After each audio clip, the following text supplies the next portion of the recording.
Cerâmica. A maioria das cerâmicas consiste em compostos que são formados entre elementos metálicos e elementos não metálicos, para os quais as ligações interatômicas ou são totalmente iônicas ou são predominantemente iônicas, com alguma natureza covalente. O termo cerâmica vem da palavra grega kerâmicos, que significa matéria-prima queimada, indicando que as propriedades desejáveis desses materiais são normalmente atingidas através de um processo de tratamento térmico a alta temperatura. Até aproximadamente os últimos 50 anos, os materiais mais importantes que se enquadram nessa categoria eram conhecidos por cerâmicas tradicionais, e eram aqueles para os quais a matéria-prima primária é a argila. Os produtos considerados cerâmicas tradicionais são a louça, a porcelana, os tijolos, as telhas e os azulejos, e ainda os vidros e as cerâmicas de alta temperatura. Recentemente, houve um progresso significativo em relação à compreensão da natureza fundamental desses materiais e dos fenômenos que ocorrem neles e que são responsáveis pelas suas propriedades únicas. Consequentemente, uma nova geração desses materiais foi desenvolvida, e o termo cerâmica tomou um significado muito mais amplo. Em um determinado nível ou outro, esses novos materiais possuem um efeito consideravelmente dramático sobre as nossas vidas. As indústrias de componentes eletrônicos, de computadores, de comunicação, a indústria aeroespacial e uma gama de outras indústrias dependem do uso desses materiais. O Brasil é o quarto maior produtor mundial de revestimento cerâmico, ficando atrás apenas da China, Itália e Espanha, e é o terceiro maior exportador mundial. Para aqueles materiais cerâmicos para os quais a ligação atômica é predominantemente iônica, as estruturas cristalinas podem ser consideradas como sendo compostas por íons eletricamente carregados em vez de átomos. Os íons metálicos ou cátions estão carregados positivamente, pois eles doaram seus elétrons de valência para os íons não metálicos, ou ânions, os quais por sua vez estão carregados negativamente. Uma vez que as cerâmicas são compostas por pelo menos dois elementos, e frequentemente mais do que isso, as suas estruturas cristalinas são em geral mais complexas do que as dos metais. A ligação atômica nesses materiais varia desde puramente iônica até totalmente covalente. Muitas cerâmicas exibem uma combinação desses dois tipos de ligação, sendo o nível de caráter iônico dependente das eletronegatividades dos átomos. Propriedades térmicas e físicas. Densidade de 2 a 3 gramas por centímetro cúbico. Alta resistência mecânica e baixa ductibilidade. Alta estabilidade química e térmica. Bons isolantes térmico e elétrico. Alta dureza e baixo coeficiente de expansão.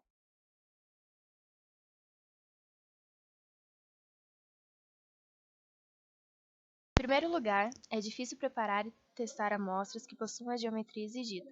Em segundo lugar, é difícil prender e segurar materiais frágeis sem fraturá-los.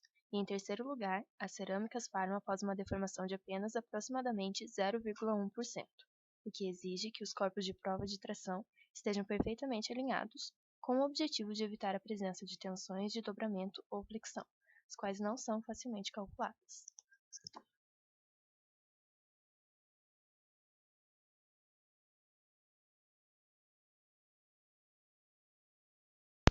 O comportamento elástico, tensão e deformação para os materiais cerâmicos, quando se utilizam esses testes de flexão, é semelhante aos resultados apresentados pelos ensaios de tração realizados com metais. Existe uma relação linear entre a tensão e a deformação. Um dos parâmetros de classificação das placas cerâmicas é a absorção de água. Na imagem, podemos visualizar o interior do cristal de vidro com azulejos de cerâmica de absorção de água de 10%. Outra característica física é a resistência à fricção e carga de ruptura. Também a expansão por umidade. Por último, a resistência em gritamento, como vamos observar na figura a seguir. O termo gretamento refere-se às fissuras das superfícies esmaltadas, similares a um fio de cabelo. Seu formato é geralmente em circular, ou espiral, ou em forma de teia de aranha. E é resultante da diferença de dilatação entre a massa e o esmalte. O ideal é que a massa dilate menos que o esmalte.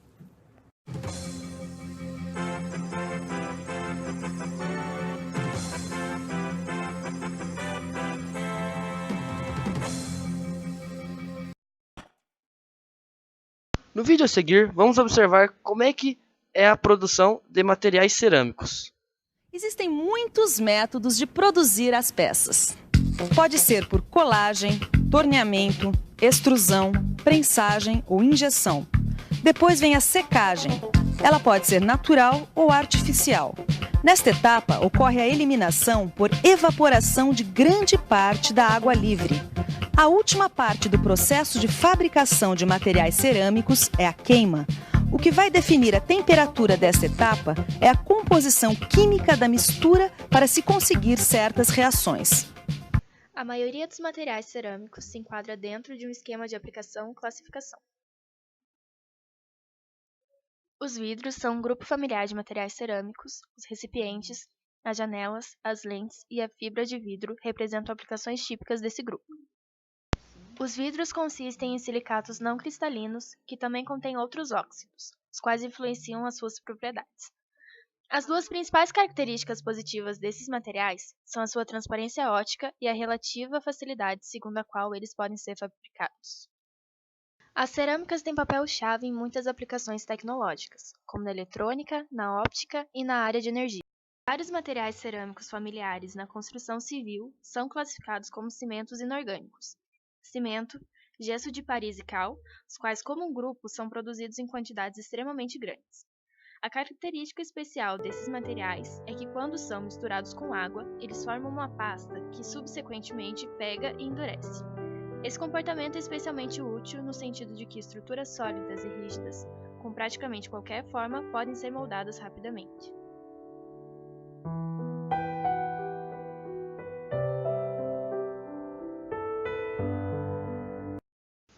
Uma outra classe importante de materiais cerâmicos utilizados em larga escala são as cerâmicas refratárias.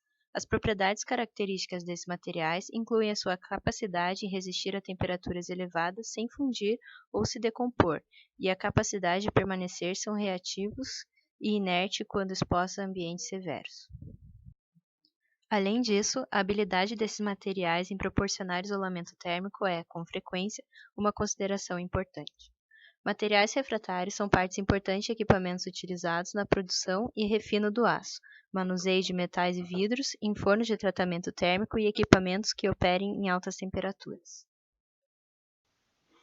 Os custos para a produção da cerâmica devem ser estimados considerando aquisição de matéria-prima, despesas com armazenamento e transporte, normalização e legalização ambiental, máquinas e equipamentos, além da capacitação e qualificação de mão de obra.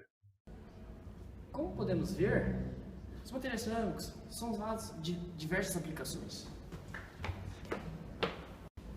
Como os vidros. Os produtos refratários à base de argila, como os tijolos nas construções. Pisos e revestimentos. Como vimos no decorrer do vídeo, a cerâmica é usada há muito tempo atrás e hoje, até os dias de hoje, ela é muito importante.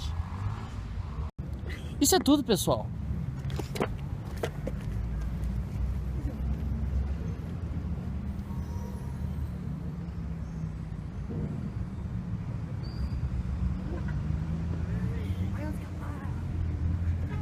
Aí a gente veio e não gravou porque não tem espaço.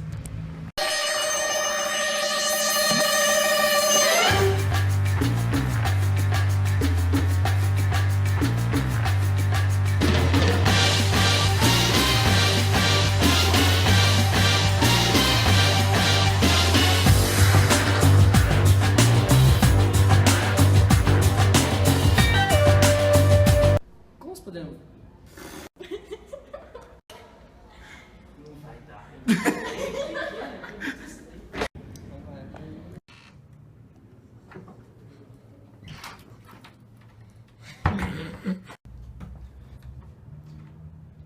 Um dos parâmetros de classificação das...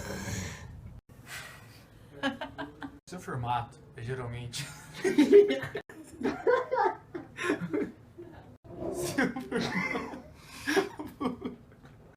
Como vimos no decorrer do vídeo, a cerâmica é usada em muitos